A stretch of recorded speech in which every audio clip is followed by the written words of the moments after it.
कर्जवसुलीला स्थगिती फारशी उपयोगी नाही, शेतकऱ्यांसाठी तात्पुरते उपाय नकोत, पवार गटाचे अध्यक्ष शरद पवारांचं विधान. निलेश राणेंना कुणाच्या बेडरूम पर्यंत जाण्याचा अधिकार आहे का? चंद्रशेखर बावनकुळे यांचा शिवसेना आमदार निलेश राणेंना सवाल. पवारांना सल्ला द्यायला उशीर झाला, बावनकुळे यांनी शरद पवारांना लगावला टोला. जोरजोरात डीजे वाजवणारा भाजप कार्यकर्त्याची पोलिसाला मारहाण करणारा भाजपचा उमेदवार.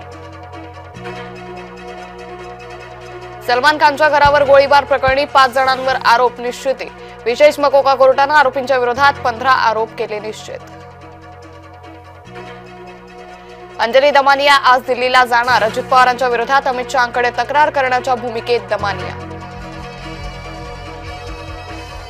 अंजली दमानिया सुपारी घेऊन आरोप करतात, राष्ट्रवादी पक्षाच्या नेत्या रुपाली चाकणकर यांचा दावा. मुंबई भाजप नेते गणेश खणकर रुग्णालयात, खणकर यांच्यावर भगवती रुग्णालयात उपचार. ठाकरे गटानं खणकर यांच्यावर हल्ला केल्याचा दावा. पवार गटाच्या नेत्यावर अज्ञात टोळीचा हल्ला, अहिल्यानगर बीड जिल्ह्याच्या सीमेलगतच्या मांदगाव इथं झाला हल्ला. भाजप कार्यकर्त्यावर शिवसेना कार्यकर्त्याचा कोयत्यानं हल्ला, अंबरनाथमध्ये नगर परिषदेच्या निवडणुकीत राडा.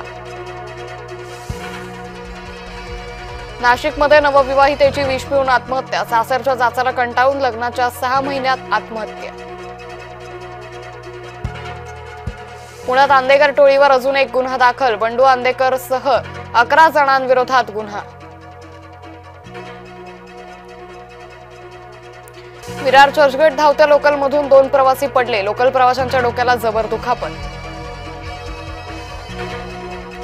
पुण्याच्या पोलीस दलात होणार मोठे बदल, पुण्यात पोलीस उपायुक्त पोलीस स्टेशनचीही वाढ होणार. राज्यात 20,000 शिक्षकांची पदं कमी होणार, शिक्षक संघटनांच्या काढल्या याचिका निकाली. ती संशयित महिला इतके दिवस संभाजीनगरात काय करत होती? केंद्रीय गुप्तचर यंत्रणेच्या चौकशीत धक्कादायक खुलासे, संशयित महिलेचा अफगाणी प्रियकर 7 वर्षांपासून भारतात. मुंबईतील रेल्वे स्टेशनवर दिवसाढवळ्या महिलेची छेड, गोवंडी रेल्वे स्टेशनवरचा धक्कादायक प्रकार. नवी मुंबईत 100 पेक्षा जास्त बांगलादेशी पोलिसांच्या ताब्यात, 100 मध्ये 70 पेक्षा जास्त महिलांचा समावेश. वनविभागाकडून 91 बिबटे पिंजऱ्यात, पिंजऱ्यातील बिबटे सोडायचे कुठे? वनविभागापुढे पेच.